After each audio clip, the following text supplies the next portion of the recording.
coming.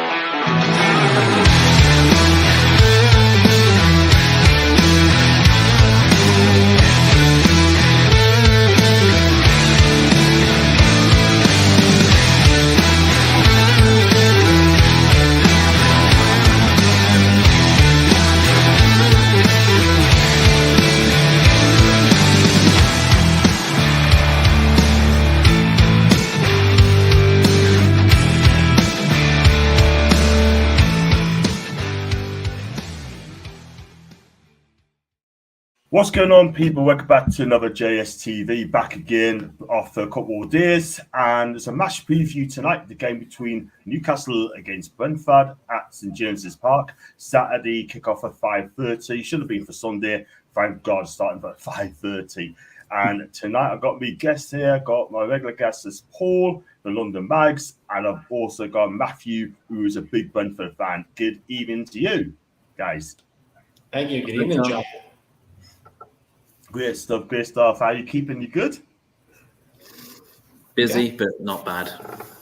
Yeah, definitely staying busy, that's for sure. Great stuff, great stuff. We waiting for Jatin as well. He's another Brentford fan as well, but if he's not there, then you know what?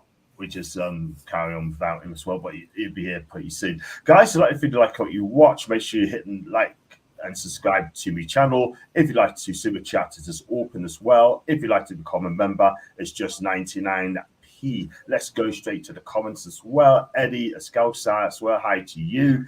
Big game here. Can you guys take this new pressure of being favourites in more games nowadays?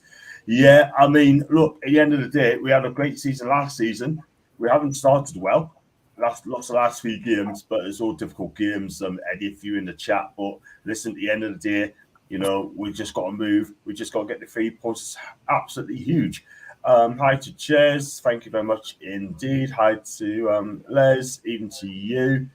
And make sure you do like and subscribe. Don't forget, our members only draw takes place next week, which is, I believe, on a Tuesday on the Match Reaction show after the Milan game. And it's your chance to win £50 Newcastle e-voucher. Do not miss out. To enter, you have to become a member, and it's just 99p as well. Let's move on to Paul. Before we talk to Paul, we start with Matthew. Welcome to the channel, Matthew, big Brentford fan. It's been a steady start for you guys.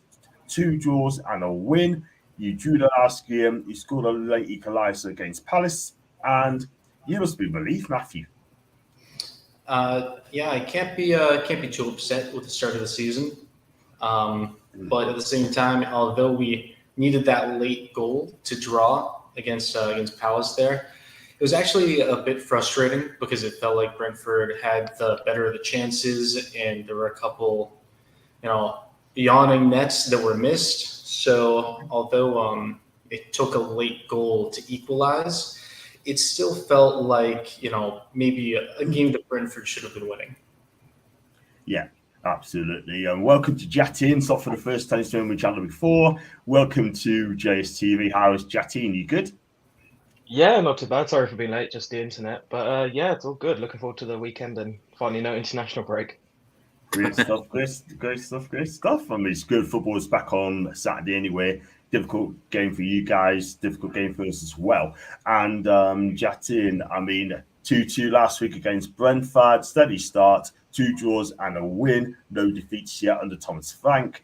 He had 20 shots on target last week around that figure against a Bournemouth team, and you got the goal right in at the end. And you must have been pretty relieved that you didn't get beaten that game against Palace because they're a really good side.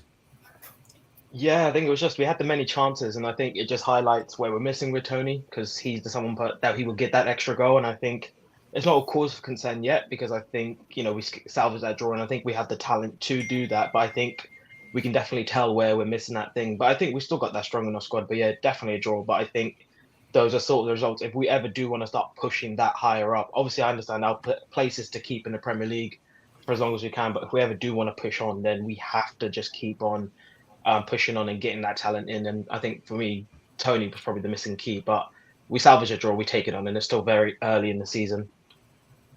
Yeah, absolutely right. I mean, I wouldn't mind having 2 draws and 2 wins in a minute for the first 4 games, in my opinion. But look, you done well, and yeah, what can I say? So really for you, Paul. It has been a great start first this season. We won the first game against Villa, lost the last few games. We've got to forget about AC Milan. This is an important game on Saturday night, 5:30. And it looks like we're going to be out for a couple of players. Tonali could be out for muscle injury. And also as well, Joe Willock is still out. Sven Bottom's got a late fitness test as well. Eddie's not going to give too much away. But other than that, I've got a feeling that Sean Longstaff might come into the game. Yeah, where's all the good news for Newcastle? Everyone really likes us. Yeah. Everyone we want is out injured. Yeah, it looks like Botman and Tonali's out. I mean, again, this is why we all can't stand international break. You know, players go away and then they get injured with international squads. We had it with Isaac in the past, and then Tonali gets injured. It's really frustrating when that happens. Oh well, never mind. Yeah, so it will make us, a bit weaker there. But yeah, I think you're right, John. That probably Eddie goes back to the usual, usual Longstaff in there with Bruno and Joe. I'm assuming will be the usual 3 from last season. So it'd be interesting to see how they get on because they obviously know each other really well.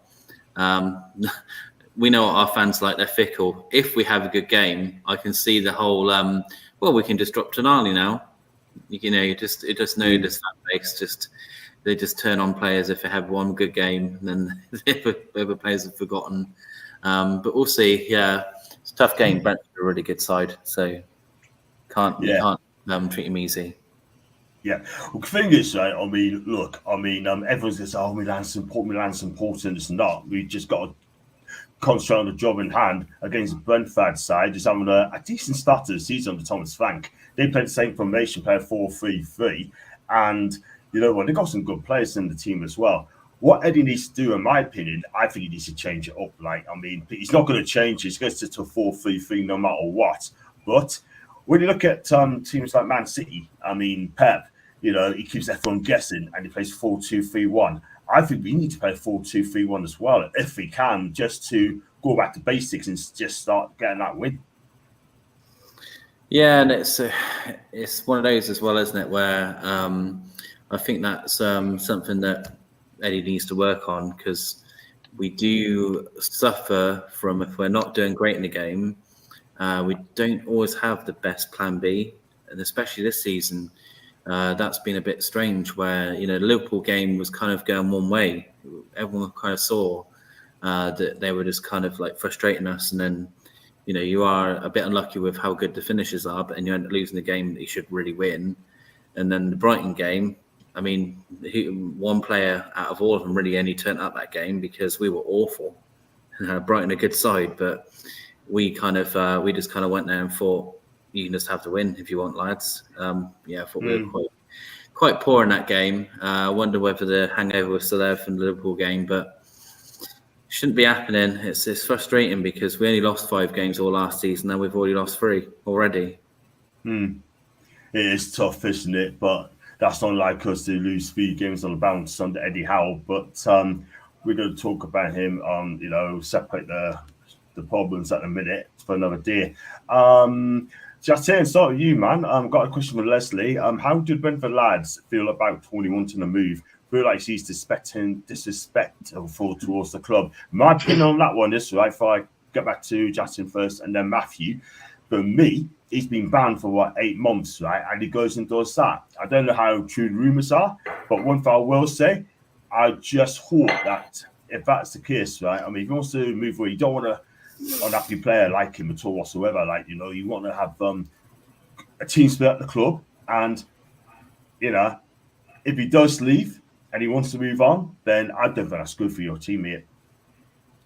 It's if you take away the comments first, I think I judge in 2 ways. The comments first, aside from the comments, obviously we're gutted because obviously I think in my lifetime and probably 90% of Brentford fans' lifetimes, he'll be the best attacker we'll have by far. We're not going to have another attacker that does what he's done for this club, not at that level and not what he's done for us.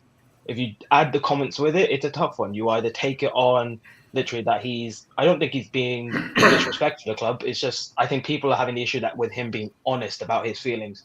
If I had to put my hand on my heart and I had to pick the 18 squad we have right now, how many of them actually want to look up and play forward in terms of playing for a bigger club? I can name Rico Henry, one of them.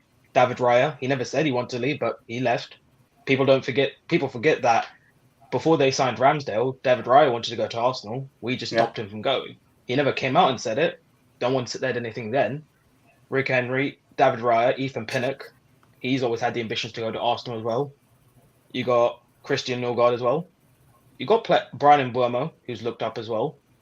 He's been touted to go to Liverpool to replace Salah if he goes away. It's just that the only difference is that Tony, obviously, he had the 2 incidences when he was abroad. And that probably adds to it. But if we're being honest, I think people are just being more angry with him because he's being honest about his feelings on what he wants to do. And that's fine. I think we understand. He wants to play up. He's not like he's saying, oh, yeah, I want to get rid of Brentford and that's it. He respects what we've done for him and he's stuck by us. But he's just been honest about his feelings, unlike some players who aren't, but they will make the move. I think that's all it is. And I think if he goes, he will eventually go. And I said, listen, fair play. He's done all he can for the football club.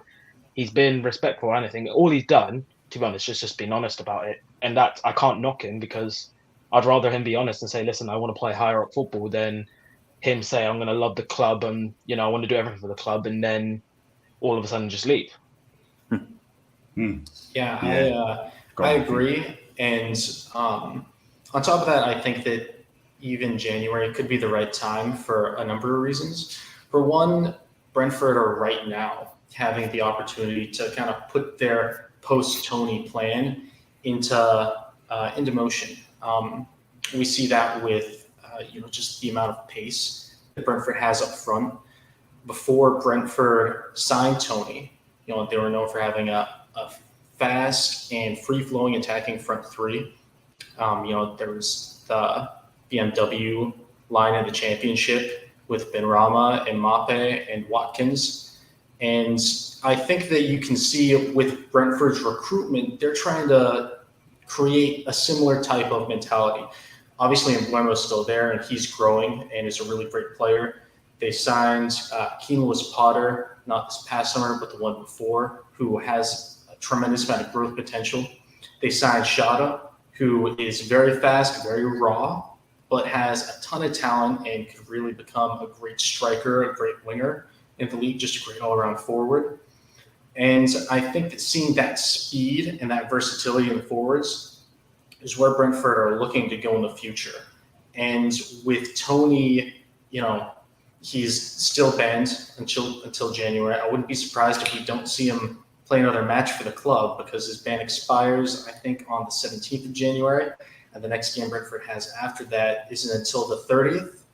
And if you're going to look to move him on in January, it's probably going to be before that match. And even if he's there, do you want to play him and risk him? Maybe not. I think the move is move Tony on, do it 18 months before the end of his contract instead of having a contract or some situation like we had with Raya this past summer where everyone's saying, well, he wants to go, he's going to go, but it's only 12 months out. Do you really want to spend that much on a player that's going to be out of contract in just a year? Avoid that situation, sell him in January, reinvest the money in the summer, and watch the club grow.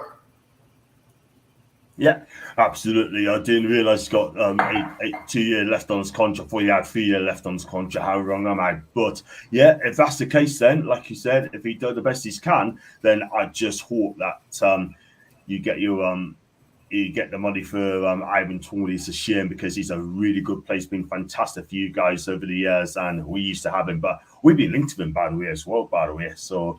Where we get him, that's another story. But Thomas Frank, we'll talk about Thomas in a bit, and obviously Mr. Sutcliffe is chatting to Les. 2-1 to Newcastle, back to win the Wales. Big up to James. I hope you're great. James is a great guy, loving the bits, man. and ambassadorship as well from Leslie as well. Yeah, Thomas Frank. I mean, look, he's been at the club for a long time, and I tell you something now, right? He's done an unbelievable job. Matthew, I'll go with you. And listen, how much season can he do? How far can he take you?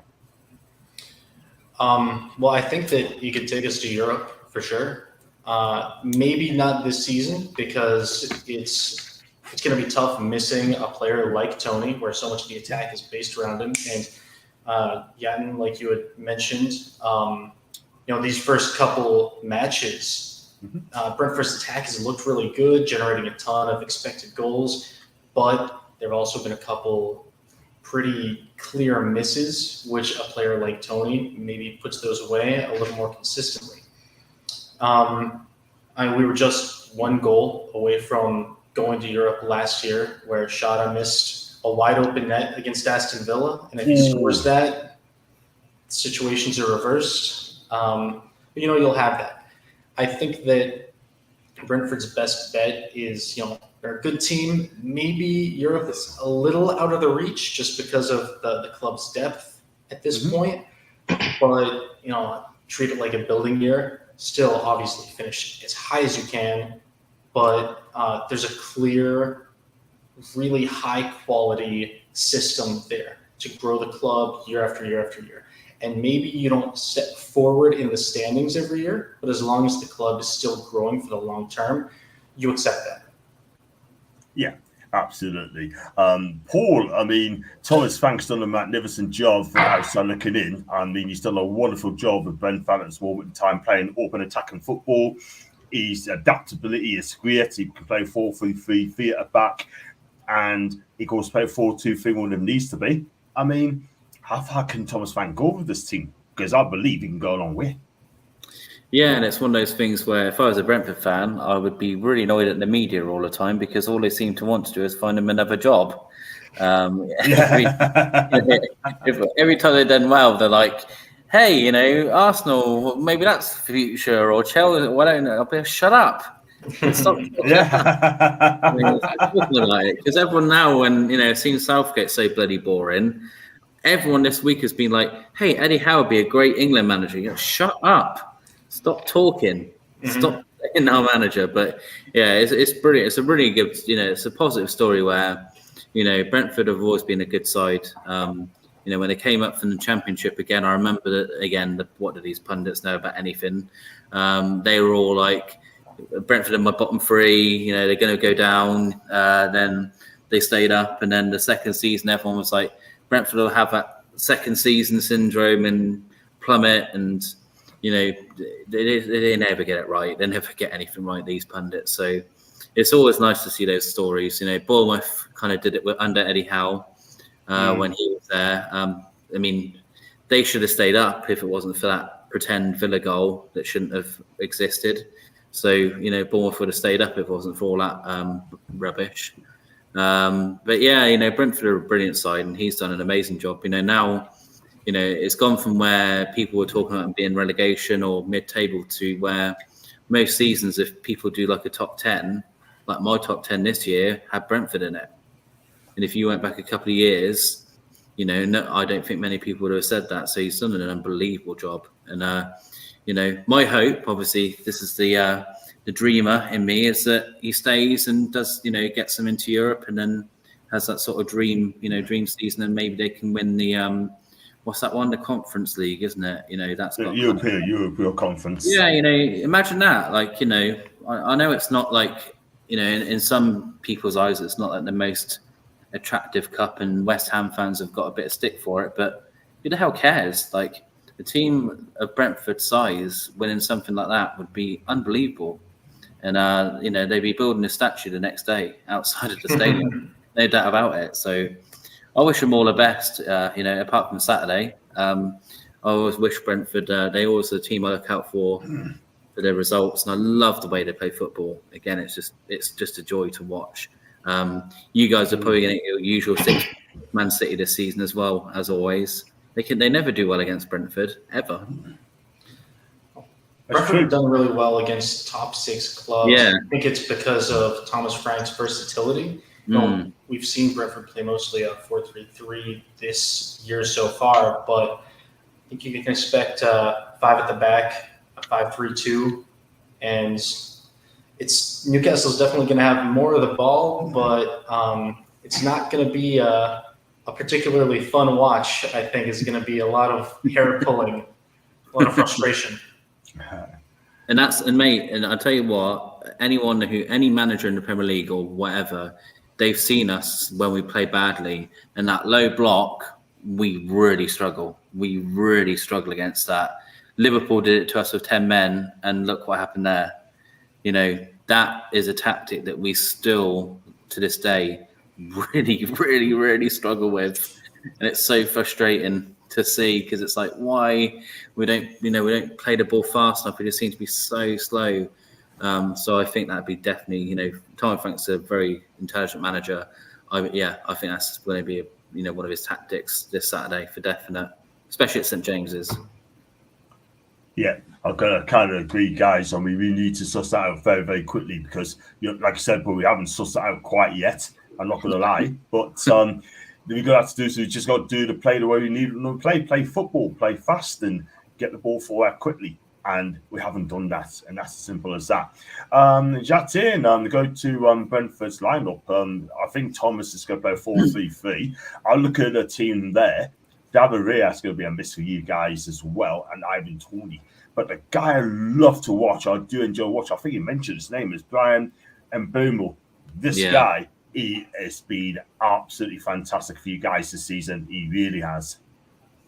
Yeah, honestly, I think he's really stepped up in a big way. I think he's always been hit or miss, and I think that's probably the biggest issue, is that he can be so clinical on days, but there can be some games where he will just hit everything but the back of the net. And I think it's his time to step up and really become the talisman, because he's the only one left of the series of attackers. We had the Malpais, the Ben Ramas, the Watkins, the Tonys, and they're all going to leave. And I think he's the only one that's so stuck around and stayed. And I think he's got that ability to really go forward and persuade his career. And he's really stepped up in a big way. And he's taken on that mantle as, the main attack.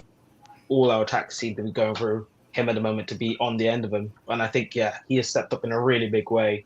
And I think he's done it at the right time, because I think there was always going to be question mark when hopefully we have a similar replacement. Obviously, we'll have Sharda and Wissa to add to that, and Potter and Damsgaard. But I think he's starting to become that main man that we can rely on in big situations to get us goals. Yeah, totally agree there. To be fair, most high-pressing teams struggle against a low block. Liverpool did as well 2 years ago. Well, I tell you what, though, they're not. Alessandro Usyk got hit by a low blow by De Bruyne the other week as well. And in my opinion as well, and Mbeumo is going to be a fantastic player. I think he's going to lead to a lot of clubs as well. Liverpool's mentioned as well. There's another guy like as well, Matthew, at the back is Aaron Hickey. I rate this guy. He loves going forward. He can defend as well. Ben Mee just loves defending as well. Yeah, Brentford's defense is going to be, I think, really key this weekend. Hickey's great because playing out at right back or right wing back, depending on how exactly they line up, he's good going forward, but he's more importantly very good at holding on to the ball. He's one of the most two-footed players you're ever going to see, and his ability to get out of tight spots with a couple of small passes and dribbles is pretty great for a defender. I think that we might see 3 at the back, and if we do, we'll have probably Ben Meehan. We'll certainly have Ethan Pinnigan, and we're also going to have Nathan Collins, I think, over Christopher Ayer. But honestly, Brentford's defense as a whole just really solid. Really solid overall, and I'm looking forward to seeing how they try to hang in there against the Newcastle attack. I could hear myself. I could hear like the feedback. Did you put something there? Probably put static, didn't you? It sounds like it's crackling, doesn't it? I can hear. Let's do it. If I take one out a minute, 2 seconds. I'll get you out. Get back in. That's not you. That's not you. It might be Jatin. It's you, Jatin, mate. It's definitely you. Yeah. It's definitely you. Give me a second. So, yeah, that's better. Sorry about that, guys. I go for the comments as well. Great to see you, John and Paul, back on our screens for a bit of Toon chat. We're going to try and come back on tomorrow as well. I'm trying to get Finn Smith as well. We're going to talk about a topic tomorrow, which I think people will love to hear about as well. So we will do that as well. Unless you want to come on tomorrow, Ian. You want to come on tomorrow, Ian? That's up to you, mate. Let me know.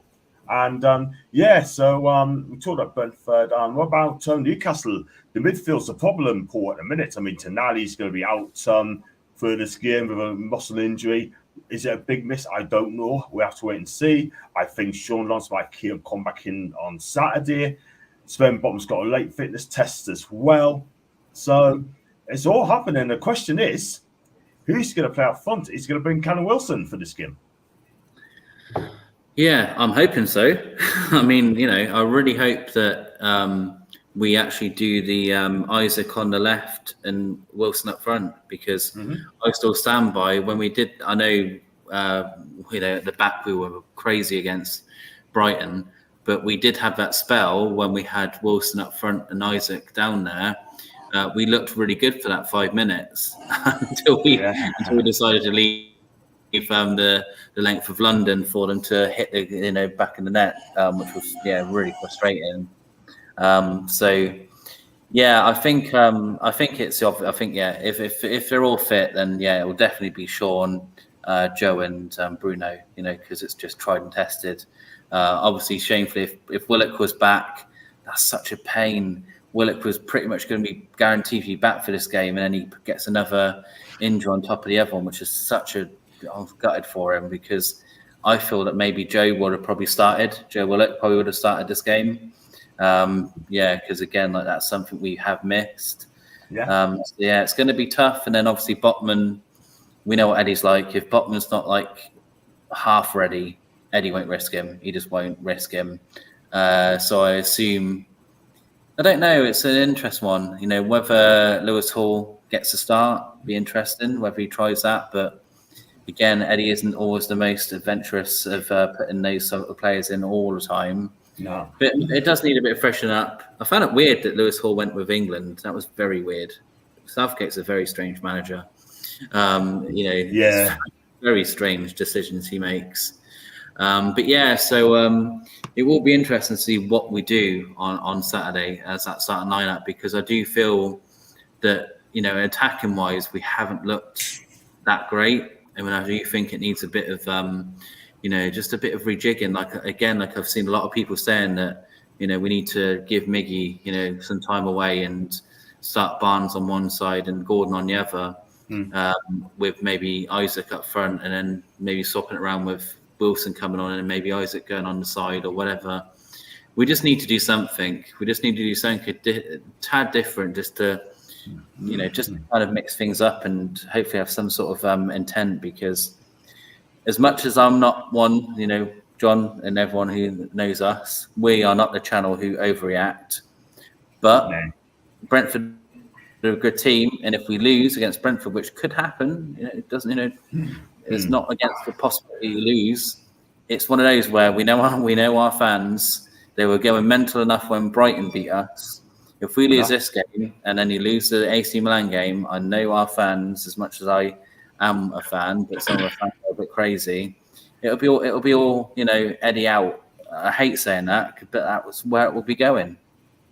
Yeah, we're going to talk about Eddie Howe tomorrow as a content if you're free tomorrow. I got I hope that Finn Smith coming on tomorrow as well. So he's another positive guy as well. So I'm going to try and get him on tomorrow. So we're going to do it Eddie Howe debate tomorrow.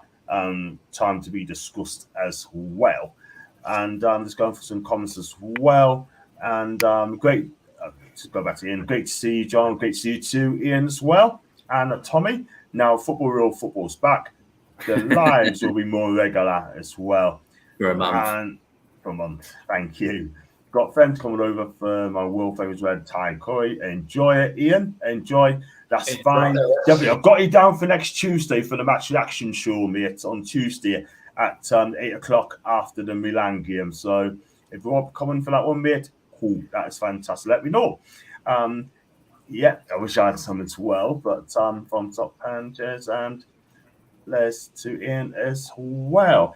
Let's go on to the adverts, guys. And before we go on to our next topic as well, if you like the video, like what you watch, then please make sure you smash the like, hit that subscribe button as well, please. And super chats are open and memberships just 99p. Let's go on to our first partners, guys. It's Toffs. JSTV is pleased to welcome our first partner at Toffs, the #1 destination for classic football shirts, and recreate those vintage Newcastle shirts designs. In addition to these massive range of retro replica shirts, Toffs brings you Newcastle-inspired buckets, hats featuring Bruno, Joe, Tonali, and more.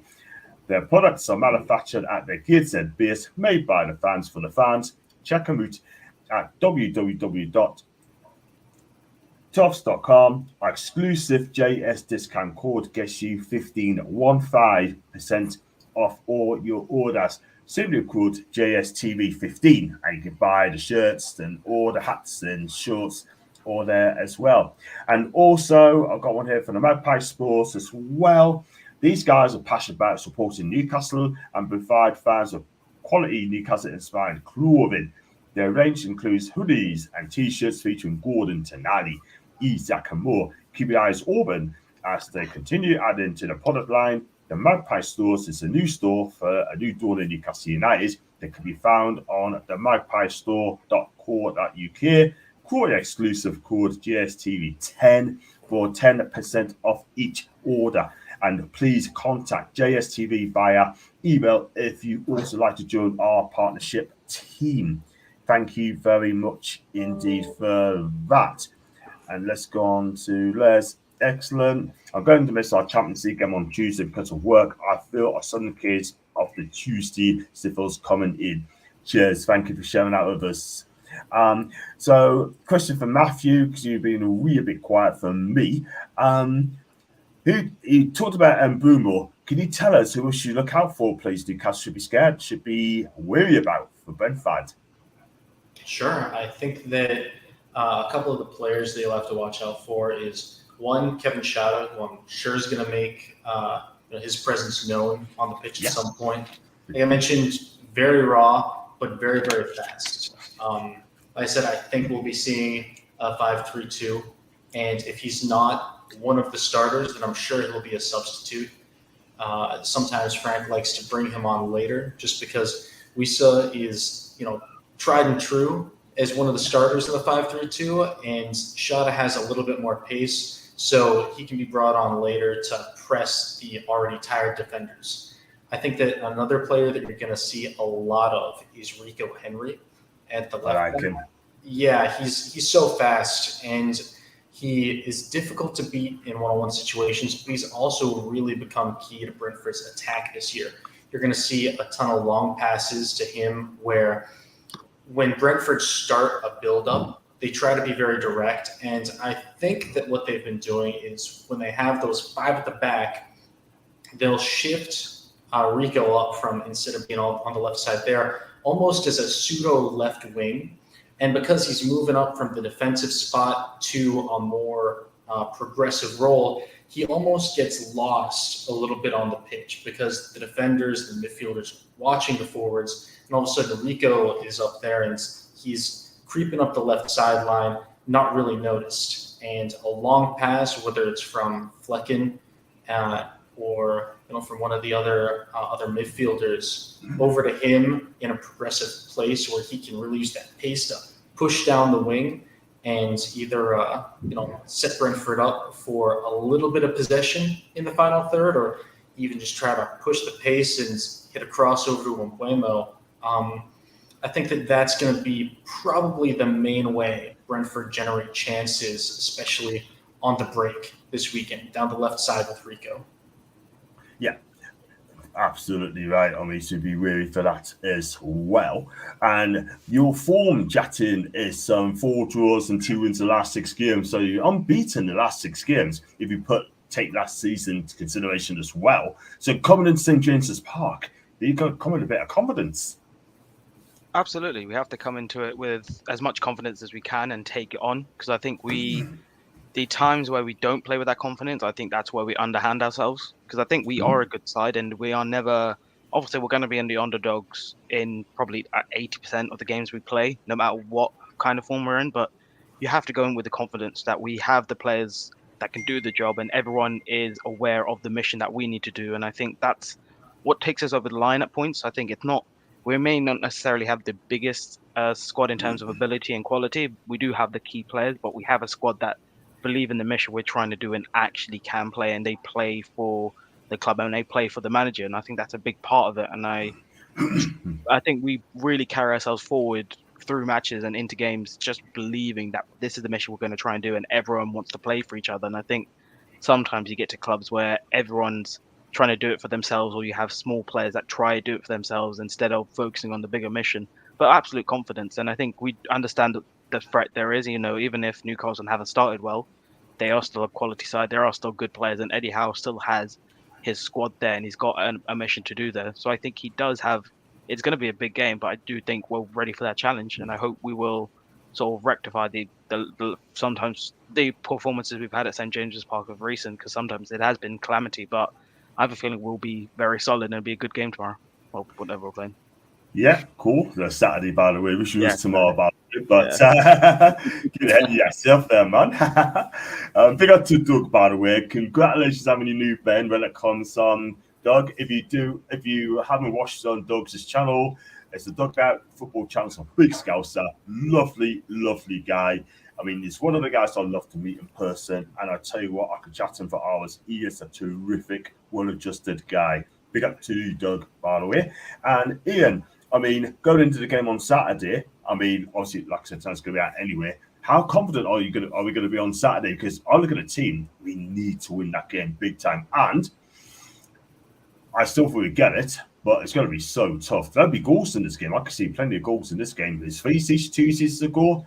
Then it was like, is it 4-1 last season or was it 5-1 last season? It's 5, wasn't it? I think it was 5. It was 5, wasn't it? Then and Bruno scored 40 scored, but it was a tough side. But look, at the end of the day, we have got to start really well. We've got to start fast as well because our fans will expect that. Yeah, it's and like I say, there's going to be we're a funny fan base. That St James's Park is. I love the ground, obviously, but it's a ground where if the crowd are nervous, you can really sense that. You can really pick up on the atmosphere, and I know a lot. Especially before Eddie, being in that stadium at times has been uncomfortable. It's been horrible because it's just so negative. People are so annoyed, so angry. It's almost like they hate the team. I remember people being fed up when we'd win a game, and they'd be like, "Oh, well, that means that Bruce has got another game in charge." They'd be annoyed when we won. So it can be a weird atmosphere at times. So it's one of those where, even if we have gone 1-0 down or whatever, we just need to remember that we just need to back the guys because. Sometimes we can be a bit too hard on the players at times. We're probably not the only fan base that's guilty of that, but yeah, it's just one of those where the thing we can guarantee with Eddie now and the team is that we have gone behind or whatever, or haven't been playing that well, but we can turn it on a dime. We've had really bad first halves, and then we've had second halves like we did against Everton, where it was just ridiculous. We could have won that second half against Everton 9-0 because it was ridiculous. It was just everything we did just nearly went in. Callum Wilson was only like a whisker away, and we missed a few easy chances. So, we can be that. It's like the Villa game. We haven't changed that much. We can do that to teams. We just need to remember that we can. And sometimes I just feel that Liverpool result in particular. Just kind of, I just don't think we got out of our systems before the Brighton game. And I think we took that there with us. The danger is that we still take, now we take the Brighton result into this game. I do wonder whether some of the players are thinking, they shouldn't be thinking this, but I do wonder sometimes whether the mentality is, oh, it's Brentford, we'll be fine. And that should never be the mentality. Yeah, you do wonder. I did wonder that against Brighton, whether some of our players are thinking, it's Brighton, who cares? Like, we're just going to come here and kind of walk over them. So I'm just hoping there's the right attitude from there. And the thing I'm a tiny bit worried about, I don't know if you are, John. Yeah. I'm a little, maybe worried's the wrong word, but I don't know. Is there going to be half a thought of, I don't know if I want to go in for that tackle because I've got Champions League coming up. That's my only little. It's like back of my head. I'm a tiny bit worried about that a little bit, just because who's going to want to miss that game? It's not the question you want to miss that game, in my opinion. You just, like I said earlier, you got to concentrate on the game in hand. Yeah. What would be, in my opinion, will be. We need this. The thing is, it's okay, concentrate on the Champions League, but the Premier Leagues are bread and butter. Do not ever take the eye off the Premier League, because at the minute we have not started well. We got to get back to winning ways. Go and beat Brentford on Saturday, and then after that, look on to the Milan game. What we don't want to do is go to Milan, right? 4 games, 4 defeats straight. We do not want to do that, because AC Milan are a damn good side. Yeah, let's be real. They're a really good side. They have a fantastic start. They've got fantastic players there, right? It's going to be difficult for Newcastle on Tuesday, Paul. I can tell that right now. People are fans saying Newcastle's going to win. They're going to beat Milan. They're going to beat Milan. Don't ever disrespect AC Milan. We are going to speak about that in future shows, but don't ever respect AC Milan. So for me, concentrate on Brentford. After that, see what happens. Do you agree with that, Matt? Yeah, I do. And I personally have been having a little bit of trouble kind of getting a handle on exactly how good Newcastle are so far this year. I mean, we know the quality that they have. We know, you don't make the Champions League by accident. But looking at their games, smashed Aston Villa. It's hard to get anything out of that game, right? Didn't really play well against Brighton. Liverpool felt like, the win should have been assured, but Darwin Núñez had other plans, and they were both really incredible finishes. So it's hard to say. And then, you lose 1-0 to Manchester City. What do you want out of that? It's Manchester City. So I'm really looking forward to this game, because I think that Brentford are a really solid club.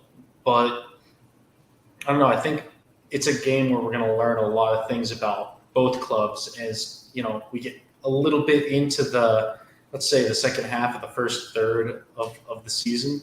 Teams start to kind of find their feet a little more. Yeah. So I'm interested to see how both teams look.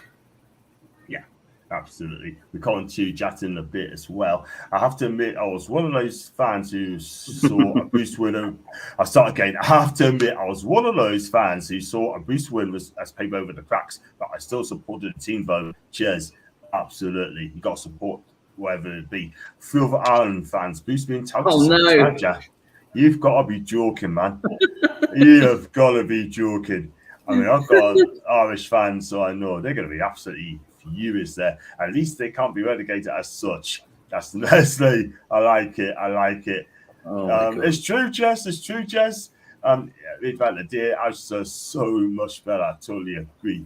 Absolutely right. So, Jatin, can you see Newcastle from outside and bouncing back? Can you see them bounce back this season after a poor start? Yeah, absolutely. I think it's been the case that some Newcastle fans, and I may get controversial, I think they've decided to run before they can walk in terms of the project. It's only been 2 years since this takeover has happened. It was Benham took over us in 2007, 2008, and it's only just now we're actually starting to see the rewards of it. And it could be even earlier than that. People forget that when Brentford started as a supporters-only club, we were the first clubs in London to be supporters-owned. Well, sorry, one of the first professional clubs to ever be supporters-owned. Yeah. We're only right now reaping the benefits of that. You're 2 years into a rebuild. You've got Champions League football. You signed Isaac, who's probably one of the most talented strikers for the next generation of footballers. I would say that. And for the ability he has, he can definitely show it. You got Tonali again, one of the best midfielders you'll see in his next 5 to 10 years. You've got a fan base that resembles one of a Champions League side. You've got a stadium that represents that, and you've got a history to back it up. And it's not like you've not had players in the past that haven't been successful. You've got Shearer. You've got so many players in that history. And I think if people are getting worried after 6 games, Christ, I think I should show them Brentford's history book and I just say what it is. But I do also understand the flip side of that is that they have the money base of basically they have an infinite money pot. There's nothing and no one in thing they can't buy. They could easily pick up anyone, whoever they want, and not blink an eye. And I think it's just about sort of reassembling where you are. And I think it's understanding that this is going to be a long-term project. And I think that's where it is. It has to be a long-term vision of where we're going to go, where Newcastle are going to go as a football club. They're going to slowly develop, consistently get European football, do that for 4 or 5 years. Maybe it's Europa League, maybe it's Champions League. There's never, obviously everyone wants to be in the Champions League, but consistently get European football, build your squad. You get your youngsters in, you get your Anthony Gordons in, you get your young players, you get your experienced players to come in, and then you build a really big side, and then you take it on. And it's never going to be an instant success. And even no matter with the money, you have to be smart about it, because if they start going to buy all the best talent in the world, spending 80, 90 million, all of a sudden you've got a squad of superstars that don't genuinely believe in the mission. And I think that's where clubs like PSG have the issue, where they're buying all these superstars, but realistically, none of them cared enough to actually play in that side. But I think that's where Manchester City do it well, where Pep has not just gone, he's bought the superstars, he's bought the De Bruyne, he's bought the Haaland, but he's also bought in some other players. Like Nathan Ake used to be a Chelsea, released from Chelsea, went to Bournemouth. If I told you that then, that he would be considered one of the best left backs in the country, and one of the best, and he'd be a starting side of a Manchester City that who won a quadruple, I think everyone would have laughed at me. But it's because he's brought in the right players that believe in the mission and they understand what needs to be done. And I think whether Eddie Howe is the right man for the job or not, that's a separate conversation. And I think he does deserve a lot more time. But ultimately, it's the journey you have to go on. And I think, there's a lot of time to go. And I think right now it's still way too early. In the end, you've just got to be competitive. The aim obviously is to get top 4 again. I think that's the aim for Newcastle. I think if in and around December you're 12th, 11th, then maybe you'd start considering what's going wrong with the manager. But if you're 8th or 9th, in the end, people were concerned about Manchester City last season. Would they win the league or not? In the end, they won 15, 16 in a row again. They won the league comfortably. So it's just about keeping in the race until December, and then you go for it and send it. But it's a long journey. I think we've only just seen the rewards of it, and it's taken us God knows how long to see that. Yeah, okay, absolutely agree there. Just to expand on what you said, like when it comes to having that infinite money pot, I think that Newcastle and comparing them to Chelsea is a really interesting juxtaposition where you can tell, Chelsea, they've spent 800, 900 million pounds over the last 18 months. And you can see that just because you have the money doesn't mean you have a plan, doesn't mean you have the ability to execute. And Newcastle have done a good job being, relatively efficient with the rebuild. They identified what pieces they needed to keep. They identified where they needed to progress the club, and it seems like all the signings they've made have been really savvy. Yeah, that's a fair shout. But the thing is, we're not going to be wasting money. We're not going to be spending money for the love of it, Paul. You know what I mean? We're just not going to buy the players at the right people at the right time, and then it'll come, because you're not going to buy players, spend a ridiculous amount of money on Mo Salah, Kylian Mbappe. We're not going to spend players like that at all, that sort of money, because I tell you, that'd be ridiculous. You know what I mean? We just want like young players, make our own stars. Simple as that. Look at Bruno. Yeah, and it was part of the joke, wasn't it? When we got taken over, I can't remember if it was the Sun or one of those papers. It was like, who now for Newcastle? Mbappe, Neymar. They just had all these mock-ups of all these people in Newcastle shirts, with all speech marks going, what is a Greg's? It's just like, we never, and then people were like, oh, but you wanted Mbappe, didn't you? And it's like, well, I never asked for that. No Newcastle fan said, yeah, we want those people.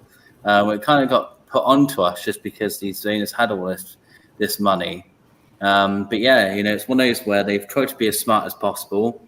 Some players you might argue we've maybe paid a little bit more here and there, but we're paying for the future. People were kicking off when we paid 40 million for Gordon, thinking that we had been robbed.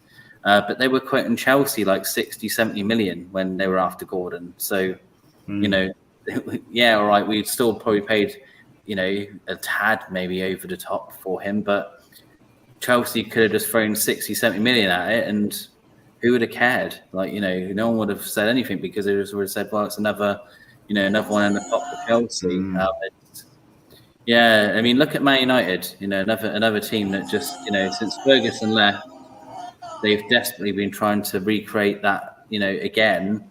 And as much as those fans give stick to Man City, they spent more money than Man City and still haven't. What have they? They've won a couple of cups here and there, but 1.2 billion quid they spent. Yeah. With very little show for it, though, Paul. yeah, I mean, it's kind of like they've won like a few cups, but not the two that they want. They haven't won the Champions League and they haven't won the Premier League since Ferguson left, and that's the big thing. And they've spent silly money on. I feel for Sancho at the moment because it's again like they spent all that money on a prospect who was doing very well.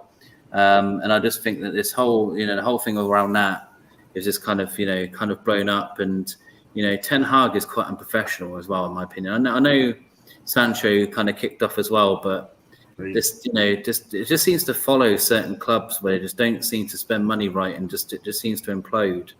It's happened to us a lot in the past, and the one thing I like so far about our owners, if they do get something wrong so far, they've kind of held their hands up and tried to change it quite quickly and say, yeah, we got it wrong. We apologise. Let's, how can we do it better? Because we do want the fans to be invested in the project. So it's a tough one, isn't it? Where, no doubt, and, if we are very successful, I'm sure that me and you, John, at some point in the next kind of 5-10 years, we'll probably be labelled plastic fans, Oh, of course, Yeah, man. You're a Newcastle fan. Yeah, of course you are. And it's like, yeah, okay. I won't mention it. I went to the Scunthorpe match when we got beat 5-0 in pre-season when we were relegated. Just keep that quiet. Exactly. You show us the Leighton Orient who got beat at 6-1 of Leighton Orient as That's well. it, yeah. That's the team. But the rest was history, man. The rest is history. It could have been right there, but there you go. Less than a bell on that one. Let's go for the comments as well. Going over 10 to go. Exactly, Les. And Eddie's young, obsessive, and studious. He's still number one choice for the next 5 years, at least. Absolutely. Some of the tweets I had today, some of them was just ridiculous. And 100% shares his commitment to developing himself as backroom staff and players second to none. Amen to that. Gordon saying Newcastle's his first choice. Our owners on the very top need to be more patient for the fans. It's the only way this works and keep our identity at the same time. Jack said, let's love Gordon now, how quickly he's endeared himself here. He needs to be scoring more goals, in my opinion. And there you go. I like Gordon, by the way. Just a quick team news as well. Nothing for Brentford, but for Newcastle, Sven Botman hasn't trained. And there's the likelihood is he may not play on Saturday. Tonali's going to be out without a doubt. Then, Sean Lonsdale's going to come back in. Up front's going to be very interesting. It looks like Eddie's going to keep the same back four, which you got absolutely beat 3-1 off Brighton. I don't trust that team. If Lewis Hall's fit, he's got to play. He has to play. Matt Togger needs to be dropped. I'd like to give Livramento a chance as well. If that means playing Kieran Trippier left back and Livramento right back, then so be it. If Lewis Hall's not ready as well, that's the team for Newcastle, in my opinion. What about you, Jatin? What's going to happen to Brentford? It's going to be the same. You say 5 at the back, didn't you? 5-3-2. Yeah, I believe so. It depends on what sort of Frank wants to go for, and I think 5-3-2 or 4-3-3 is what we always go for. I don't think we can ever predict what team he'll go out with, or what formation, just because he will always have a game plan in mind. And I think for something like a game like this, he may want to sort of disrupt the play. He might want to play 5 at the back and let us win set pieces, because I think we're probably the best team at set pieces of anything. So I think it is probably disrupting how Newcastle play and just making sure we out-timing the ball, we're clinical on it. So I think, it'd be 5-3-2, but I wouldn't be surprised if he had a 4-3-3 and he lined up with obviously Sharda and Wema and Wissa as a front three and just go for Newcastle. I think because you can sense a bit of vulnerability, and I think it's the nervousness I think you both spoke about earlier, is that if you try get them back on the thing, you kind of want to hope, and then maybe Frank is thinking about this because he's big on his sports psychology as well.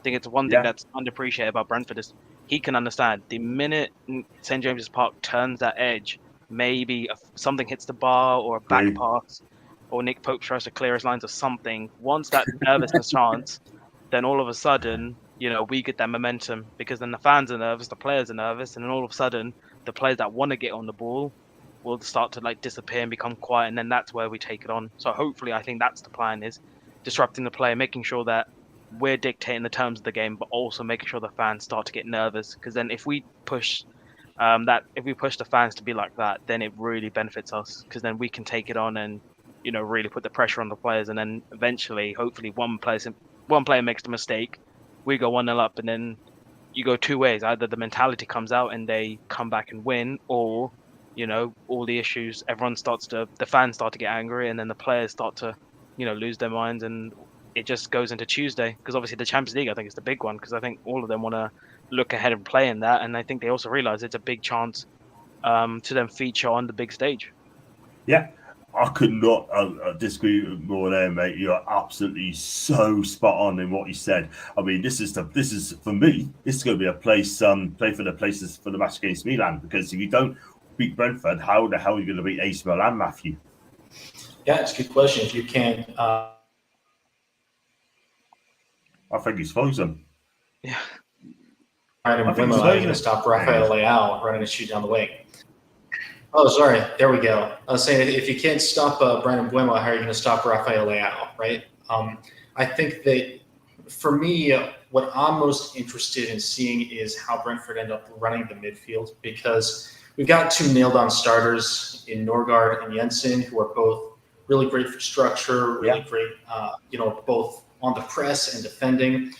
But that third midfield spot isn't really nailed down yet. And of all of our midfielders, the three most offensive-minded midfielders, I think, are all going to be out this weekend in Josh Da Silva, Mikkel Damsgaard, and Shandon Baptiste. So missing maybe a little bit of an attacking edge in the midfield, but Vitaly Janelt is a really solid and responsible midfielder, and Frank Onyeka, as Jatin, you mentioned, breaking up the play is going to be essential.